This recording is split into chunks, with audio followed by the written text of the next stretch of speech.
Так, доброе утро всем. Сегодня четверг, 22 декабря. Едем в сторону заправки. Уже 6% у меня показывает. 400 километров, но до заправки нам 80 километров. Такая вот ситуация. Надеюсь, хватит. Но, лампочка мигает. Ну вот с этими процентами, если там считать не умеешь, конечно, это тяжело. Ну давайте вот так. 750, 2 бака по 750. Если это так и есть, то это 1500 литров. 10 литров, 10% это 150 литров. Да, 150 литров давайте возьмем на самый худший вариант, расход тридцатник, то 10% это 500 километров. Значит 5% будет, это 250 километров. Но лампочка моргает уже давно, так скажем, со вчерашнего вечера, как я рассказывал в прошлом видео в конце. Но с офиса сказали ехать, когда будет 5% сообщить. Но я надеюсь, на 5% я как раз и приеду. Вот сейчас показывает 7%, 400 километров. Тико знает, как он там считает. По моему расходу, либо по GPS-нику рассчитывает, не знаю. Но вот сейчас 250 километров показывает. То вниз, то вверх падает. Ну, главное, что я сообщил в контору. И надеюсь, все будет хорошо. Вот, что еще? Ну, сейчас заеду, значит, на заправочку, потом заеду на таможню. Коллега позвонил, просит рассказать, он там никогда тоже не был. Но я тоже, в принципе, не был. Ну, примерно знаю, что и как. Надо будет пойти с бумагами в таможню. Потом, наверное, подготовить тершнур, они поставят пломбу. То есть это все займет время, конечно. Ну, сегодня стартанул почти в 7 утра. На паркинге, хоть и там написано на этом, что там тенты режут, какой-то странный там паркинг на 12 мест. Может быть, не о том паркинге речь шла, это в аппликейшене. Паркинг здоровенный возле этой самой, возле заправки. Я и встал к заправке, думал, мало ли он скажет там, ну заправься там литров там какое-то количество, 50-100, чтобы вообще быть уверенным. Ну, темно, я бы мог, конечно, замерить хотя бы сантиметры в баке, сколько там сантиметров, тогда бы я точно высчитал, сколько литров. Потому что, сами понимаете, если, как я говорю, с математикой дружим, то высчитать это без проблем. Например, 10 сантиметров, это значит, это 10-я часть 750. Ну, в зависимости, какая высота бака, я шучу. Но если там 70 сантиметров, ну, скажем, 75 сантиметров, брать по 5 сантиметров сверху снизу, потому что бак закругленный, и, соответственно, оставить там 65. Вот и мерьте. И будет вам правда в сантиметрах. Приблизительно хотя бы. Просто не хочется в темноте лазить. Я уже один раз там лазил, когда, с Айвека. Забыл потом метр там на улице в темноте там замерял. Шток от этой, от метлы, вставлял. Это когда в море там берешь рулетку, мажешь там ее этим самым, типа паста Гоя, опускаешь, и паста Гоя желтый становится красный, или наоборот, из красной становится желтый, и видно сколько сантиметров. А так в темноте, конечно, сучком можно замерить. Но сам факт, что замерив линейкой какой-либо... здесь же есть деревянный метр, да. Но вот пасты Гои нету. точно там бардачки я видел, деревянный метр. Ну, обыкновенный, да, такой, рабочий, складной. Ну, либо мелом можно покрасить, ну, как бы запачкать мелом и опустить, и покажет тогда сколько сантиметров. Ну и спокойно высчитать. Вот. Что еще? Коллега хочет, чтобы я его дождался, но, понимаете, таможня — это такое дело. Вот я застряну на 4 часа, например, ну так скажем, да, и буду ждать его, и он потом еще на 4 часа, ну, на фирме не поймут, конечно. Вот. Поэтому посмотрим, какая там ситуация на таможне. И очень хочется, чтобы не было такого бардака, как где там я в таможню заезжал, я уже не помню. Где-то я заезжал в таможню. В Голландии, да, в Голландии я заезжал в таможню. Блин, там такой бардак был. Не заехать, блин. И внутри бардак. Вообще какая-то, блин, неразбериха. Даю им все свои данные, они мне какие-то, блин, спрашивают вещи. Я уже им и номер прицепа, блин, и номер этот, там бортовой номер прицепа. Нет, нужны какие-то цифры. Оказалось, нужен был именно бортовой номер, блин, просто без 2 букв. Там я сколько, часа 2 я провел. А вез груз, блин, я в Данию.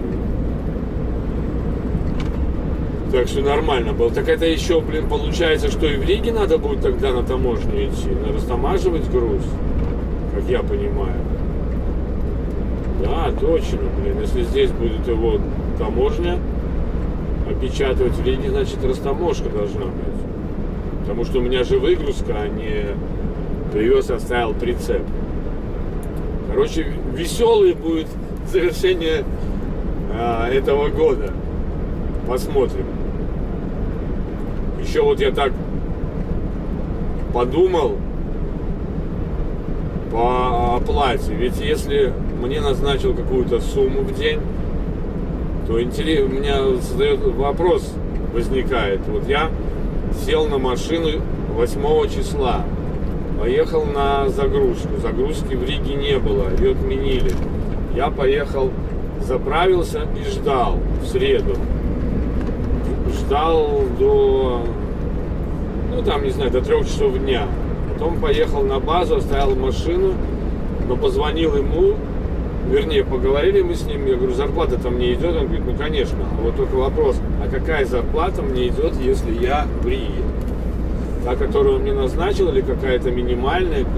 Потому что наша зарплата ведь складывается из командировочных, плюс какой-то там ставки. Вот этот вопрос меня интересует, и надо не забыть спросить. Потому что сейчас опять, если я приеду в Ригу и не уеду сразу, то значит опять я как бы в пролете с зарплатой своей. А мне это нафиг надо. Я пришел работать, а не отдыхать. Потому что я сомневаюсь, что груз, и тем более на Францию, как он говорил мне, меня будет ждать. Хотя все может быть. Может так и есть, как он говорил, что 28-го ты загрузишься. Типа раньше ты не приедешь. Но это было, если бы я уехал в понедельник. А я-то уехал в среду. И мне 3000 километров ехать. Это 39 часов. Давайте вот так порассуждаем. 39 часов езды разделить на 9. Ну, в среднем, да, это получится 4,5 дня мне ехать. Плюс наверняка я попаду, блин, где-то на выходные. Польша, Германия или где. Что придется стоять какое-то время. Также на 24-ку мне надо будет отстоять. То есть по-любому это еще плюс 1 день. 5-е, значит, вот сегодня 22-е, 5,5 дня, 6 возьмем. 28-го я буду в Риге. Вот такая вот ситуация. если рассуждать. А там, ну, надеюсь, что загрузят и уйду, значит, Новый год буду в дороге праздновать где-то. И опять же, в дороге праздновать, это же праздничный день, я так понимаю, 31 и 1. Значит, тоже стоять придется, если я буду в Польше, Германии, какие-то дни стоять надо. Я вот праздничные дни, выходные по Германии никогда не ездил. По-моему, там, ну я точно не знаю. Ну, по-моему, в воскресенье вообще нельзя ехать нигде. Либо, может быть, по националкам можно ехать. Вот. Если есть знатоки, может, подскажете?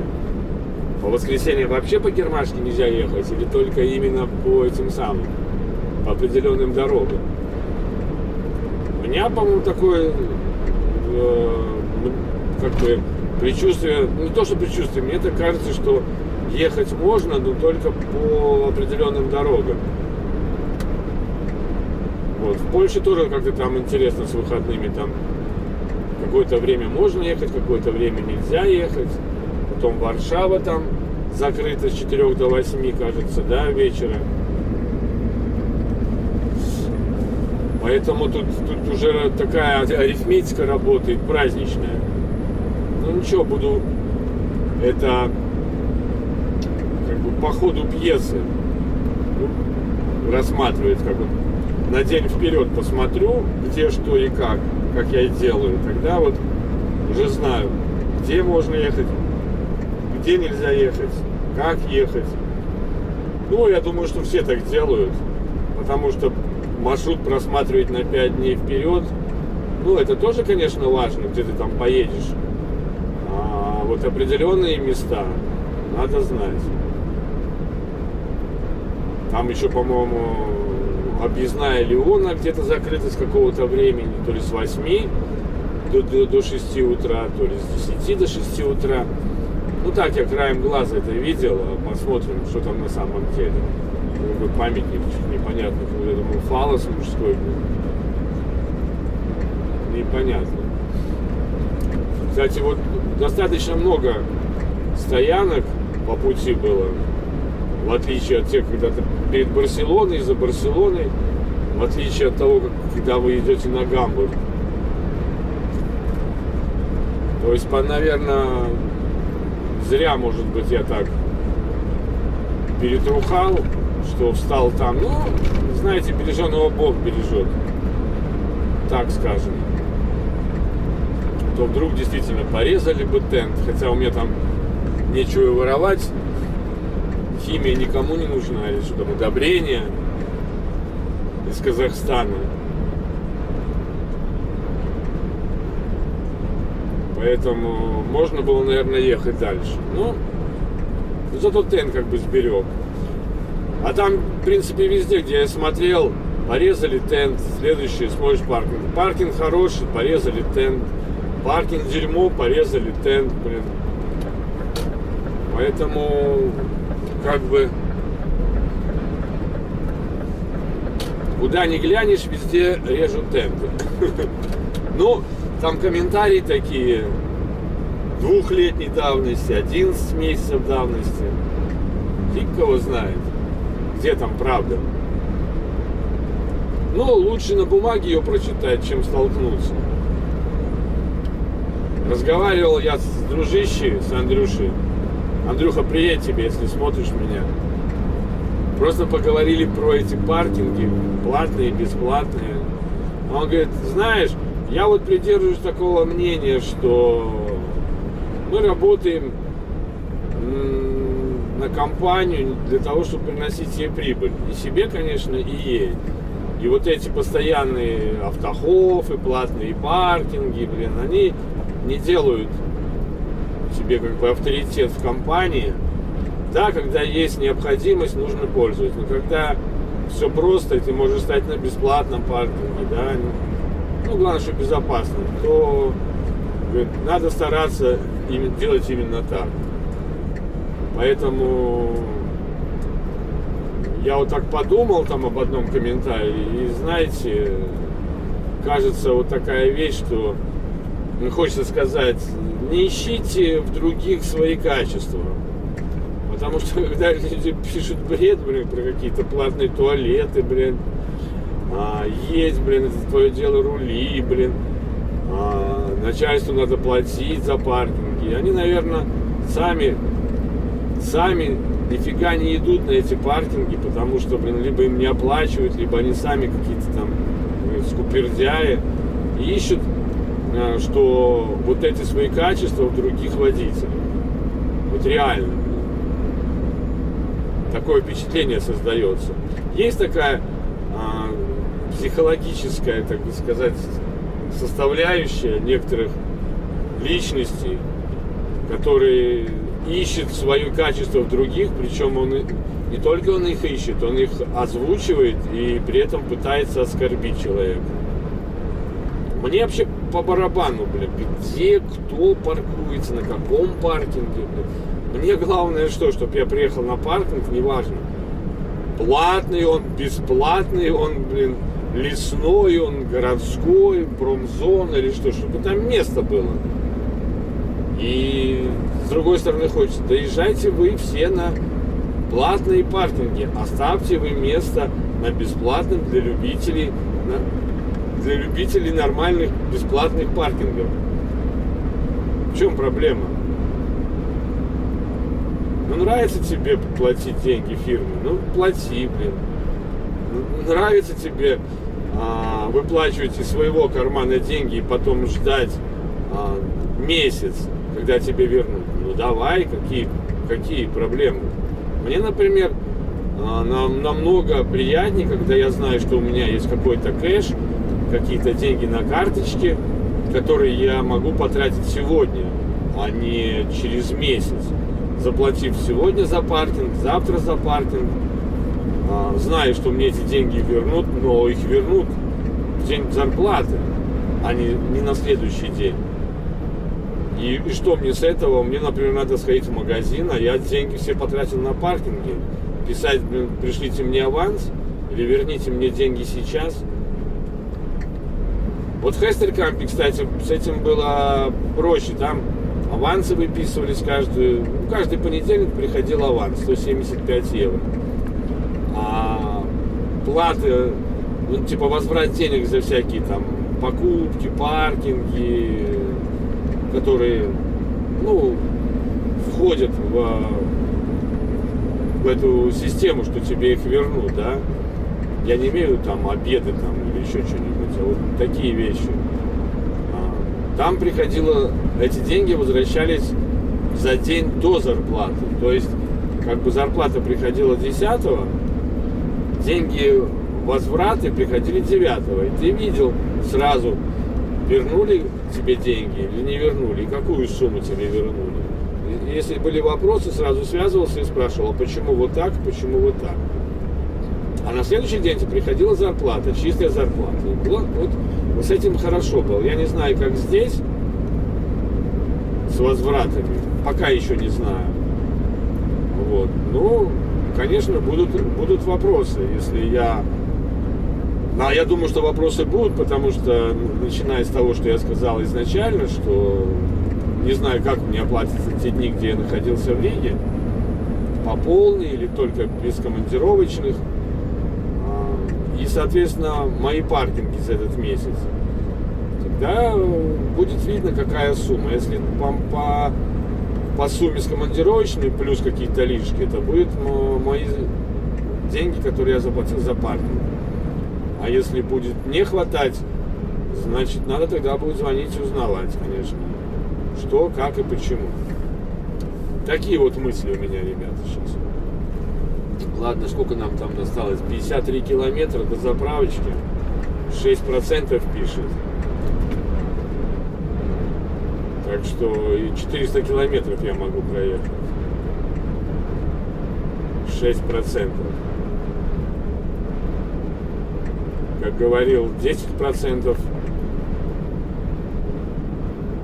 Это сколько? Ну, я уже... 10% это 150 литров. 5% значит 75 литров. 75 литров, если даже на 30 разделить,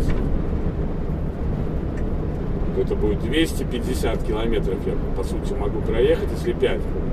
Ну, еще, там, скажем, литров 30 возьмем, 15.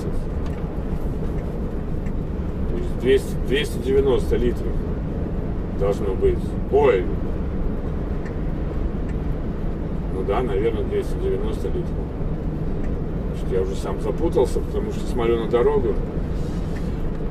Дорога прекрасная, небо тоже прекрасное, настроение тоже прекрасное. Значит, заправка через 4 километра таможня. Так что вот так. Ну ладно, едем под мигание лампочки топливной и показаниям 6%, 50 километров. Надеюсь, все будет окей. Погнали. Дальше, потом еще что-нибудь расскажу о своих мыслях, о своих буднях. Подъезжаем мы к заправке, но тут, блин, такая дорога. Понятно, куда там. Заехал бы, боялся проскочить, чуть раньше свернул возле другой заправки. Оказывается, надо чуть дальше ехать. 550 километров. Как на нее заехать? Уже, блин, не знаю, как она называется. Вот это что ли? Здесь можно было бы выехать, наверное. Ага, там дорога фиг закрыта. Я надеюсь, что я сейчас туда приеду. Ух, как этим, по проселочным дорогам ехали цыгане. Там где-то есть поворот, вот там, наверное, туда.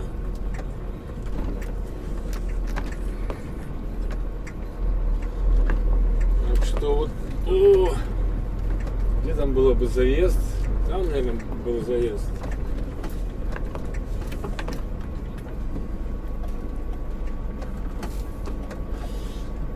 Пропустим Амигоса.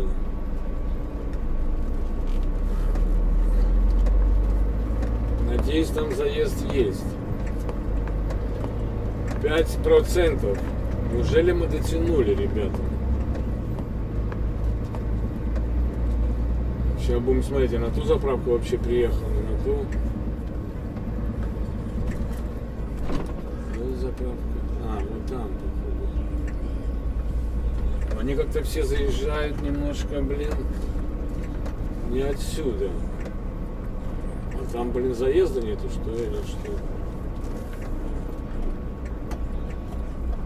Да, они вон оттуда заезжают, значит, мне надо вот там заехать, за них. А где за них заехать? Попробуем посмотреть, будет там заезд. Или вот это очередь на заправку. А нет, вот сейчас здесь, походу, следующая заправка. Галп, что ли? Получается. Да. О! Сейчас будем смотреть. Приедем сначала, посмотрим. На ту я заехал на заправку. Где-то 3 или 4 заправки вместе.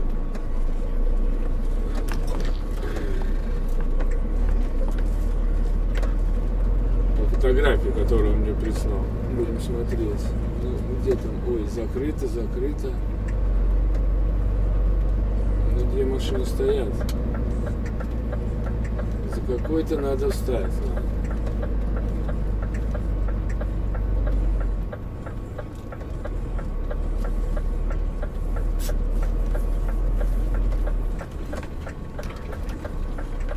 Блу, главное. Где-то так блу есть. Чтобы мне слева было сразу.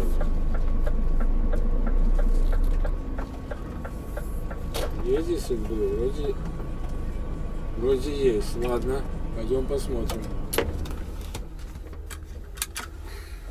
Пойдем посмотрим, есть там AdBlue или нету. Заправились, 45-ку отстояли. В магазин сходили немножко на 20 евро. Купили йогурт, фанты, пару сэндвичей, колбаски. Кофе купил. Что там еще я купил? Сыра купил еще. Нормально, сейчас можно гнать. Коллега тоже такой. Я думаю, что нужно, он от меня, 1,5-2 часа, нужно вместе сдать документы. Я говорю, ты там был? Я тоже там не был. Как там сдавать? Что там сдавать?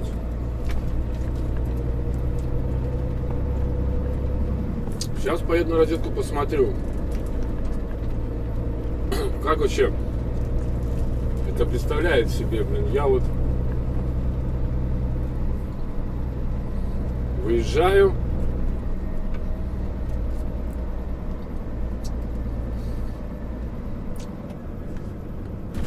Сейчас опять по этой дороге, что ли, ехать?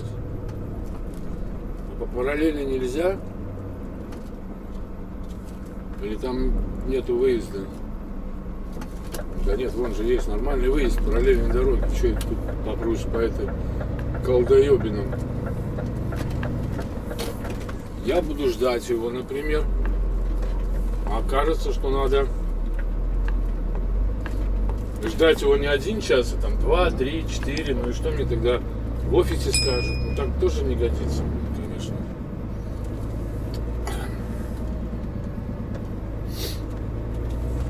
Поэтому будем ехать по своему графику, ни от кого не зависеть. Потому что, скажет потом, он позже тебя выехал и тебя догнал. Другое дело, если там реально на таможне я застряну, он потом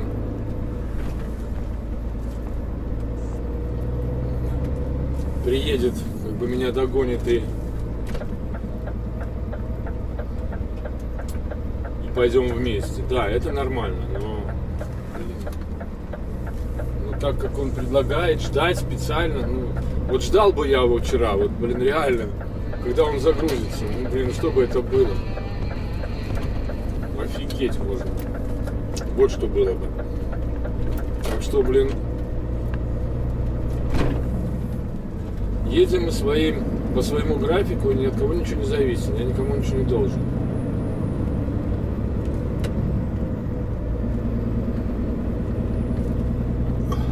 Все, по полной, 100%. Заправка такая интересная. Я подъехал, он говорит, тебе на 5-ю. И показывает мне на 6-ю. Я говорю, так вот сюда. Нет, вот туда. Синко, не сей, а синко. Я говорю, так синко, вот. Нет, вот. Пошла со мной на улице показывать. Так я говорю, я вот тебе говорю, что вам синко, это 5-я здесь. Ну да. А я там стою, начинаю задом сдавать, машины едут, задом не сдают, Объехал вокруг тогда, Он говорит, что ты не мог задом сдать? Я говорю, конечно, я мог сдать, но, я раздолбал бы, никто не пропускает, всем пофиг. Я говорю, safety the first. Ну да, в принципе, Я-то не вижу, что там сзади творится, только, смотрю туда-сюда, машины едут, никто не останавливается, как там раскантоваться. Эти заезжают, эти выезжают, эти проезжают. Короче, такой маленький дурдом. Ну ладно, все это фигня. Главное, что заправились. Можно вздохнуть свободно. 3 километра где-то проехать надо. До таможни. Надеюсь, там не будет никаких проблем. А ему еще заправляться надо. И дай бог, чтобы очереди не было. Потом только на таможню поедет. Еще он хочет в магазин какой-то, 10% скидка. Ёпрст, это 10% скидка, это такие большие деньги, что какая-то черепаха, желтый магазин. У меня, говорю, нету 10% скидки, мне некогда мне там отвлекаться, мне надо ехать. Так что все правильно. Надо ни от кого зависеть. Я говорю, я одинокий волк Маквей.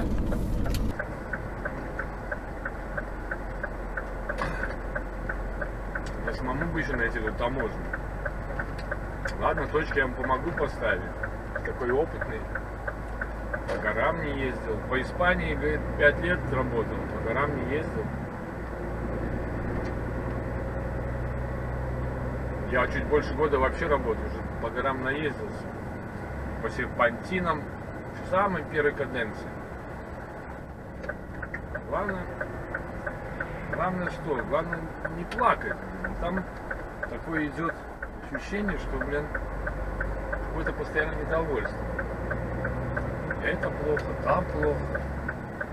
У меня какая-то, блин. Едешь и едешь.